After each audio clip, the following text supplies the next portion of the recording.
What's happening, you sweet sonic scientists? Trumpeter Bobby Spellman here to welcome you to another practical episode of Trumpet with Bob.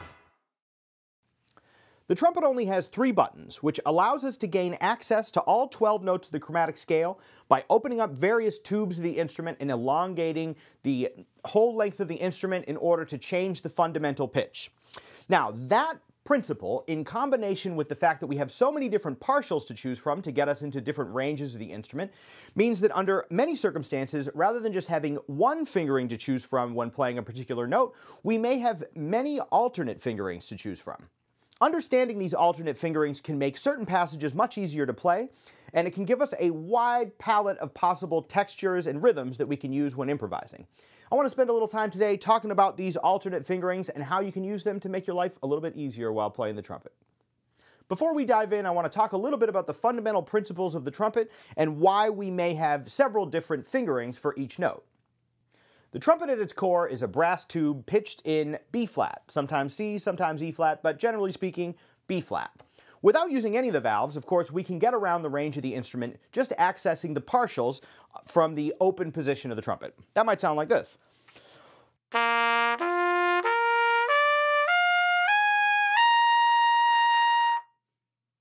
Every time we push down a valve, that's going to open up one of the tubes, either the second valve slide, the first valve slide, or the third valve slide, to give us access to the other notes of the chromatic scale.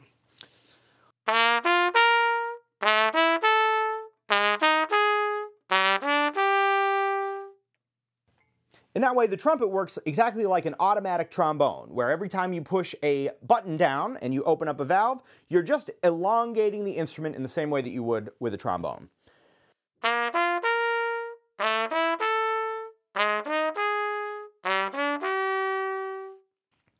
Every time we push down a valve on the trumpet, we're lowering the fundamental pitch of the instrument below that partial which we would otherwise be playing.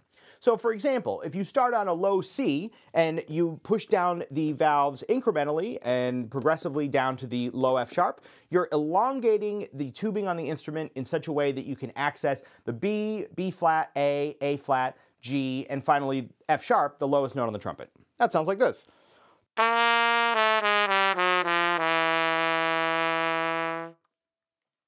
Once you move up to the G partial,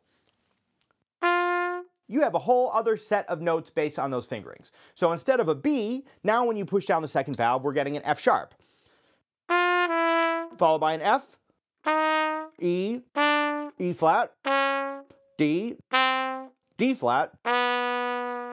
After that, we're back on the C partial again.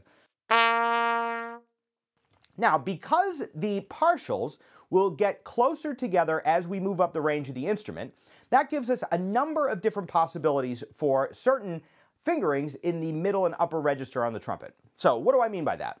The difference between our C partial and our G partial is a perfect fifth. Once you move above G to C, now that becomes a smaller interval, a perfect fourth. Above that, the interval shrinks to a major third, then a minor third, then a flat minor third, then a second, and then a couple of seconds from there. All right? Now, let me show you what that means. If I'm playing a G on the trumpet, typically I would play it open on the G partial. However, I can also move chromatically down from the C partial and end up on that same G using a different fingering.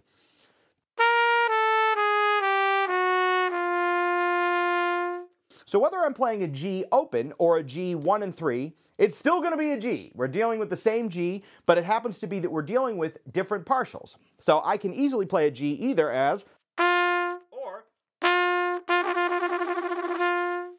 Now, typically, open is the easiest way to play a G. It's just an easier thing to not have to put your fingers down, and oftentimes you're going to get slightly better intonation and maybe a nicer tone on the instrument, depending on how your trumpet handles. That being said, there are ways of using these varying different alternate fingerings that will give you access to certain textures and rhythms and also just make certain passages easier. So let's talk about a couple of these different fingerings and ways that you can use them. We'll go through. The first alternate fingering that you have is F sharp. Can be either F sharp played as a half step below G, or F sharp played as a tritone below C. So you have F sharp as either 2 or all 3 buttons. Above that, you have G can be open or 1 and 3. You've got no alternate slide fingering position rather for A flat.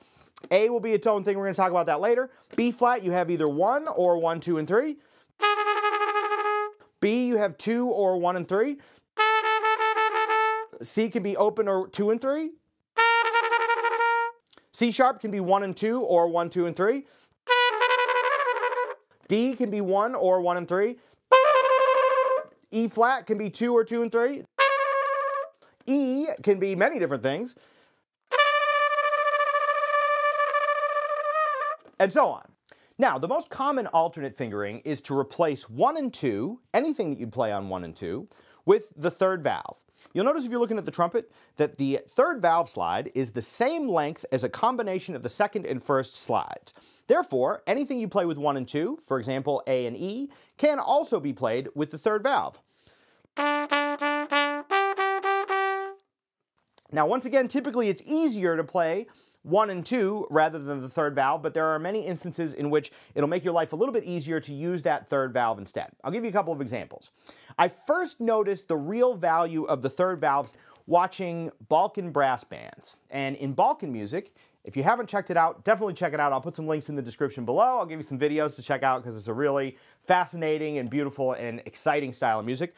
There are a lot of very fast ornamentations in Balkan brass music, and very frequently the performers of that style of music will use that third valve in order to make their lives a little bit easier when doing certain things like turns and trills and various things of that nature. So, something that you might see, for example, is instead of playing a phrase like this,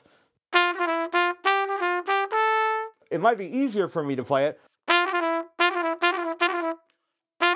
because instead of having to push down 1 and 2, now I only have to push down 3. So in any circumstance where you're dealing with some fast ornamentation or some tricky things in that regard, it may be easier to just replace 1 and 2 with 3. Now, the way that we learn trumpet in the United States, we're almost always using 1 and 2 for E's and A's, but in different cultures around the world, you wouldn't even think of the third button as being an alternate fingering. It may be your first choice under certain circumstances. That being said, I typically think of it as an alternate fingering, but you can always use 3 instead of 1 and 2 if it makes your life a little bit easier. Now, another circumstance in which this is a big help is if you're trilling, because trilling, for example, between an E flat as 2 and 3 and E as 1 and 2 can be very cumbersome because you got to move 2 fingers at once. Even if I'm doing all right, it can be a little sloppy. So you can replace that 1 and 2 with just the third valve and you can get a much cleaner trill.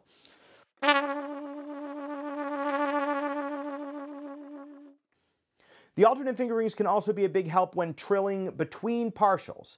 So for example, if I'm going from an E on the top of the staff to an F just on the line on the top of the staff, I would normally have to go from the E partial up to the G partial with that F, and that can be a difficult trill. But I can replace the E, the open E, with 1 and 2 to put myself on the same partial as the F and make my life a little bit easier. I'll show you the difference. So I'll try to trill with an E to the F, and then I'll show you what it might sound like if I use just the 1 and 2 E to F on top of the staff. Here we go.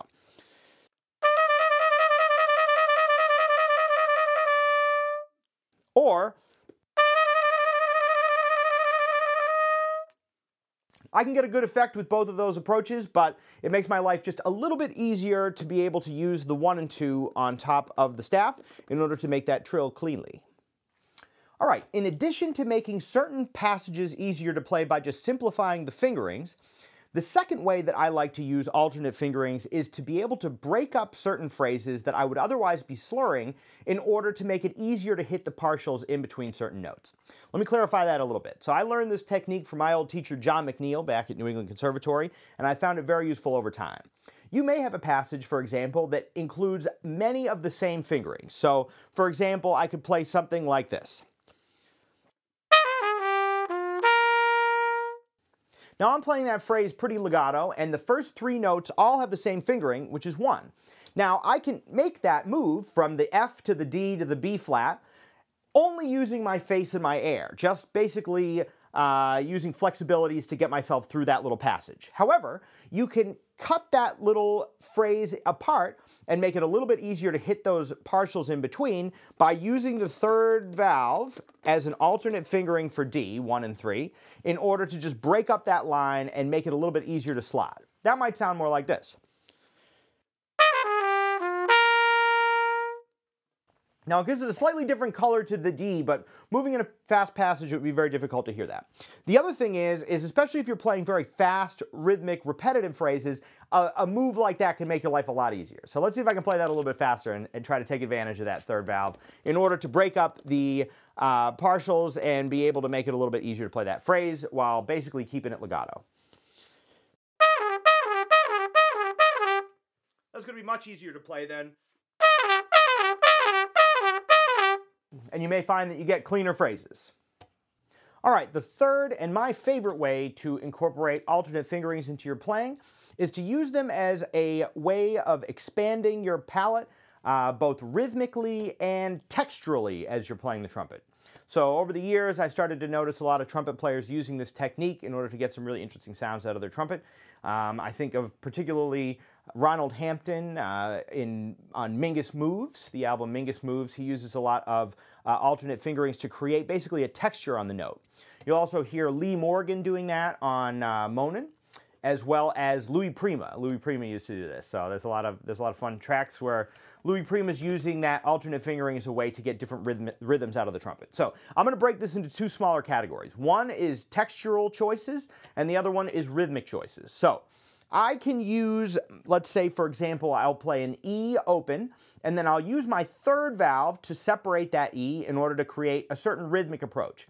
That enables me to move pretty quickly on the same note and to create kind of an exciting rhythmic passage. So let me show you what I'm talking about there.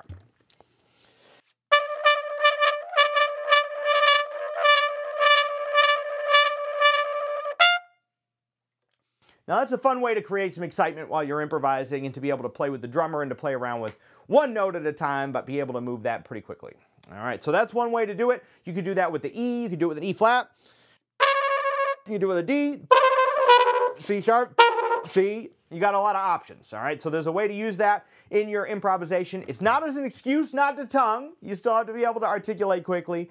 But if you're trying to get some interesting rhythmic phrases out of the trumpet, one approach is to use that alternate fingering. Beyond the rhythmic approach, you can also use alternate fingerings just to texture the sound of the note. So this is more of what I heard on Mingus Moves, Ronald Hampton playing around with some of the textures of the instrument. A lot of people will do this. It's just a way of shaping a note. So instead of vibrato or something like that, you can use that alternate fingering in order to create a little bit of a different texture on a note. So that might sound like this.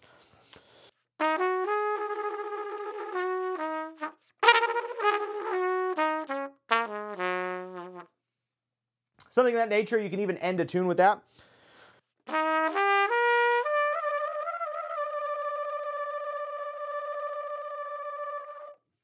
Endless possibilities. At this point, it's all about taking those alternate fingerings and playing around with them for yourself to see what is exciting to you and what you feel you can include into your own personal sound.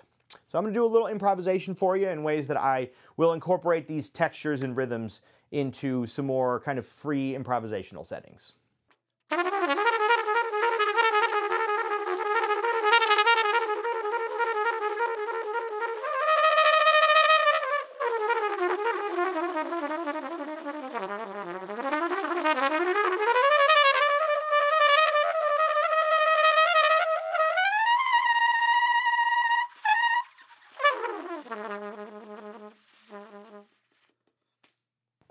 So there you have it, a world of possibilities using the alternate fingerings on the trumpet. You can have a lot of fun with that, and sometimes it'll make your life much easier, and it's going to make your music cleaner, and it's going to make certain things a little bit easier to do when you run into circumstances where either those fingerings are giving you a hard time, or it'll be a little bit easier to get a certain rhythmic or timbral texture out of the instrument using these alternate fingerings. If you follow me on Instagram, I frequently do an improvisation of the day where I will use some of these different trumpet techniques in order to create something spontaneous on the fly and have a little fun inventing some music with some different textures and timbres and different ideas thrown in. So you can check that out. You might hear some of these techniques thrown in the mix. All right, gang. Well, thanks so much for checking out this video. I hope that helps in your quest for musical excellence. Check out some of these techniques and incorporate them into your own playing however you see fit and have a lot of fun with it. All right, hope you have a wonderful time practicing, and we'll catch you on the next one. See ya! Trumpet with Bob.